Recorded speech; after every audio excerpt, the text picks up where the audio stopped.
All right, so this series is going to be a super quick run through of OB, all the way from preconception through postpartum and newborn. So super quick, just hitting the highlights because our freshmen cover OB in the spring semester, and we want to make sure we kind of refresh the things that you know about OB. I would recommend that all of you, before you take NCLEX, do a little bit more refreshing on OB and pediatrics in case you get questions on those topics. Okay, preconception care. Preconception, we really want patients to be as healthy as possible. We want them to increase folic acid.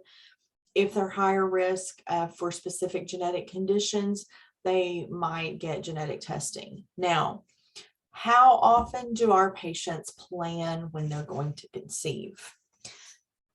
Most of them do not, and so preconception care does not always happen. We see that mostly with like upper income brackets. Pregnancy and fetal development. Here's some very, very basics about the physiology of conception and fetal development. First, ova are viable for about 24 hours after ovulation. Sperm are viable up to 5 days. Remember, at the outside, that can be maybe 7, average is 2 or 3 days. So sperm can be hanging out in the reproductive tract waiting for ovulation. They're going to be, or realistically, sperm are just swimming mindlessly. And if ovulation happens to occur in that up to 5 days after intercourse, then pregnancy may occur. Fertilization usually occurs in the fallopian tube. If fertilization occurs in the uterus, the embryo is not ready to implant until in time, typically. So fertilization usually occurs in the fallopian tube. After fertilization, the zygote begins to divide and travel through the fallopian tube.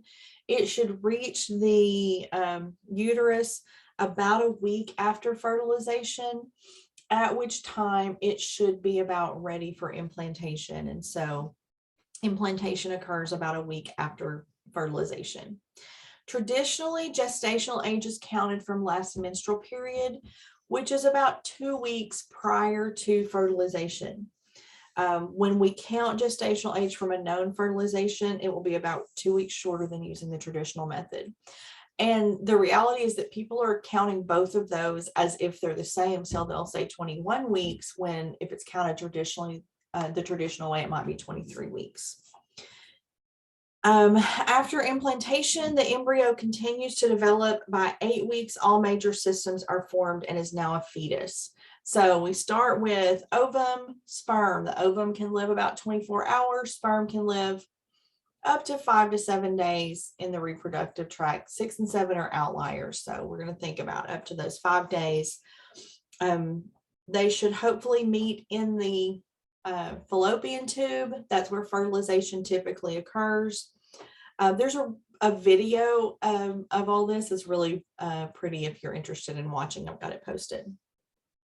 So then cell division begins as that zygote travels down the fallopian tube.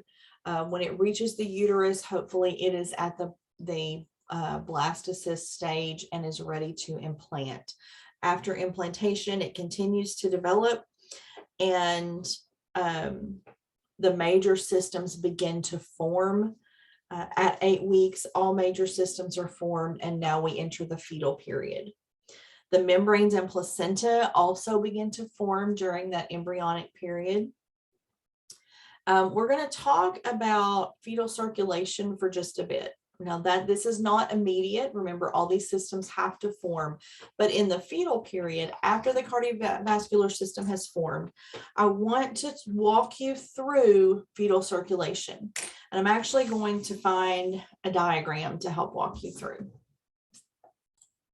Okay, I'm going to begin with regular circulation so that we can look at the differences.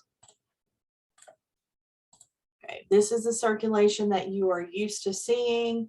We're going to start in the right atrium. Deoxygenated blood has returned from via the inferior and superior vena cava.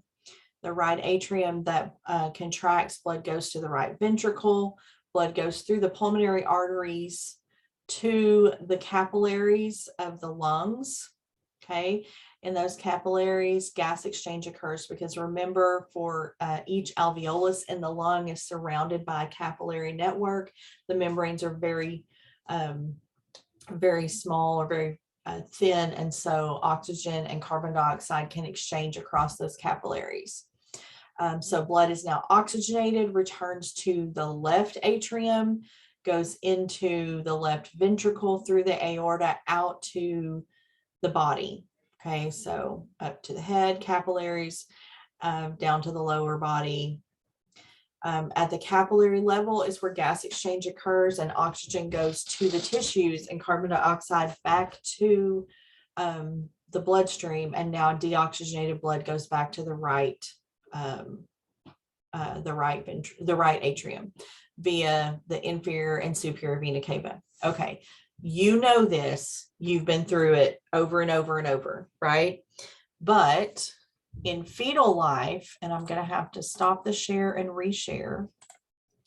Once the fetal circulatory system is in place, and we're going to go down, I'm going to get a picture of the placenta in just a minute, but we're going to begin the heart. The fetal heart is actually pumping this blood. Okay, so let's begin with, we're going to begin in the placenta, but you need to understand that this is happening.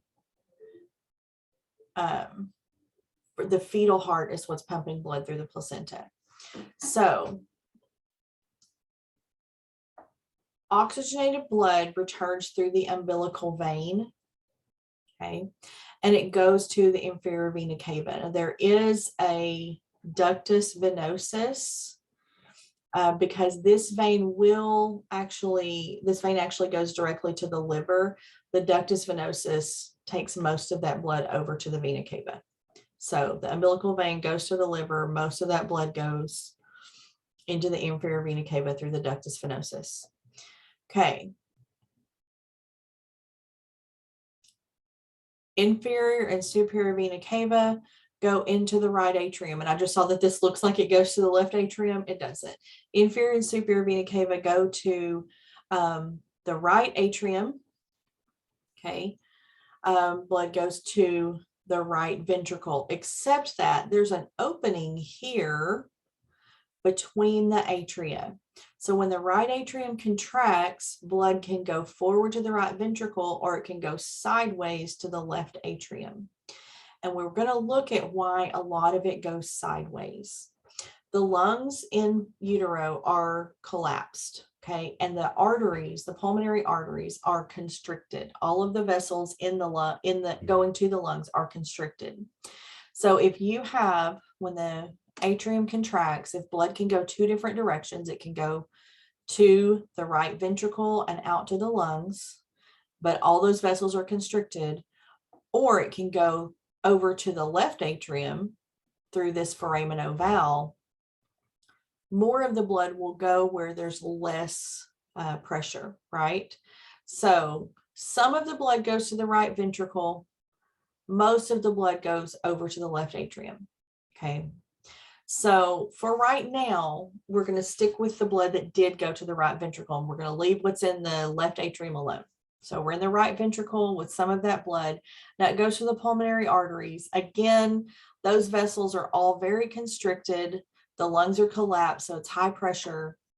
There's a duct between the pulmonary artery and the aorta that's open.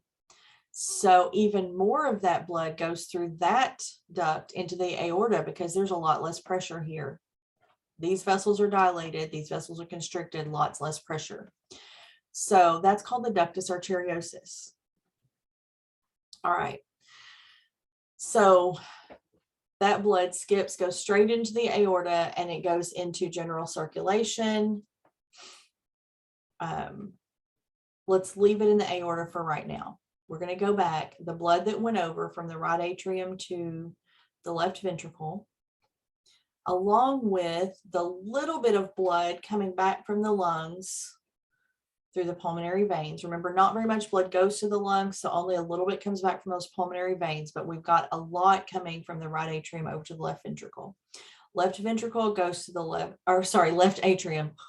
Left atrium goes to the left ventricle, goes up through the aorta. Now it's joined by this blood that comes over from the pulmonary arteries from the ductus arteriosus. This goes into circulation. All the brain, all the tissues, all the organs are perfused, and then that blood returns through the umbilical arteries to the placenta to be oxygenated again.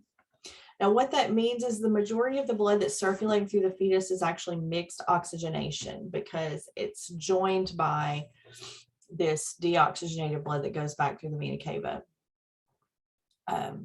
as well as we've got oxygenated blood that goes to the vena cava. So this blood mixes here. Okay. So I want you to spend a little bit of time with this. We actually have a diagram in the skills lab that you can walk through, and I want you to spend a little time with this and understand this difference, because when the baby is born, they actually have to change from this circulation to regular circulation. Let me stop and reshare in just a few minutes time while their lungs inflate and they start getting oxygen that way. So I want you to think of the placenta as functioning as fetal lungs. Now, I'm going to find a quick view of the placenta, a closer up view of the placenta. Okay, so the first thing I'm going to show you is a sketch of the placenta. When the placenta forms, it actually implants into the uterine wall and it erodes into these maternal arteries. Okay, so these arteries behind the placenta are actually just pumping blood out into this space called the placental lake. So this is maternal blood. When the placenta forms, it forms as villi that project down into the space, and those erode the maternal arteries, create a blood supply.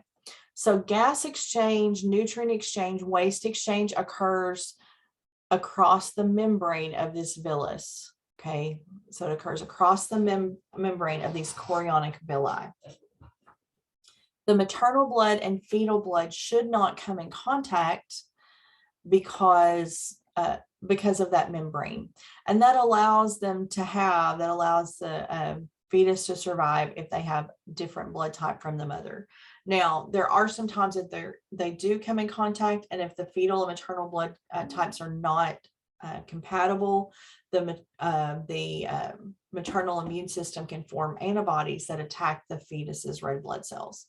So that's one of the complications of pregnancy. But in normal fetal life, the fetal blood stays in the placenta, which is made up of these villi, okay, which are organized into cotyledons, which we're going to look at in a minute. And those villi project down into a lake of blood that comes from the maternal arteries. Okay, that's also going to be important in the postpartum period.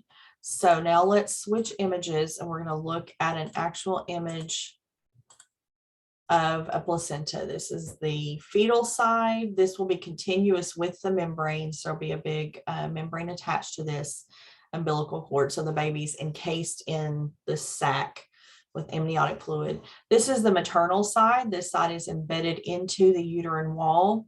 These sections are called cotyledons, and they're made up of chorionic villi that have burrowed down and implanted, and that's where the gas and nutrient and waste exchange occurs. Okay. All right. So I wanted to take just a minute to talk about circulation and placenta to make it make a little bit more sense. Now, fetal growth, placental and umbilical cord vessel size, how much amniotic fluid there is, and the fetal heart rate and fetal heart rate changes all reflect placental perfusion. So if the placenta is perfusing well, and that last one looked amazing, it was beautiful and healthy. That's what they should look like. If the placenta perfuses well, the baby should grow well. There should be a good size placenta, good size umbilical cord, plenty of amniotic fluid, and the fetal heart tone should show that the baby tolerates contractions well in labor. If the placenta isn't perfused well, and that's going to have to do with uterine perfusion, or there are some other things that can affect it, but a lot of times it has to do with, most of the time that has to do with uterine perfusion, then we may have a smaller placenta. If it's chronic, you can even have a smaller cord. We may have a baby that doesn't grow as well. We may have less amniotic fluid. All of those things can be because of poor placental perfusion. And we can have some signs of that the baby can't tolerate. The baby may not be able to tolerate laboring if they don't have adequate uteroplacental perfusion. Okay. In the first trimester, the systems are individuated. The systems are built. This is the highest risk of fetal anomalies if they're exposed to teratogens. The first trimester is the highest risk of fetal anomalies. This is when things don't form correctly. Once those systems are formed, the risk of anomalies decreases. The systems continue to develop further once the major body systems are formed. So there is still some risk of incomplete development, but the majority of the risk of that's in the first trimester. In the second trimester, there's continued development and growth. The fetus becomes viable around 23 to 24 weeks, and that's because that's when alveoli are formed. The fetus has to have alveoli to be able to survive after birth. If they don't have alveoli, they cannot exchange gases after birth. The third trimester is primarily continued growth and final development. In the third trimester is they continue to build more alveoli, and they begin to be able to make surfactant toward the end of pregnancy. If they cannot make surfactant at birth, they can develop respiratory distress syndrome.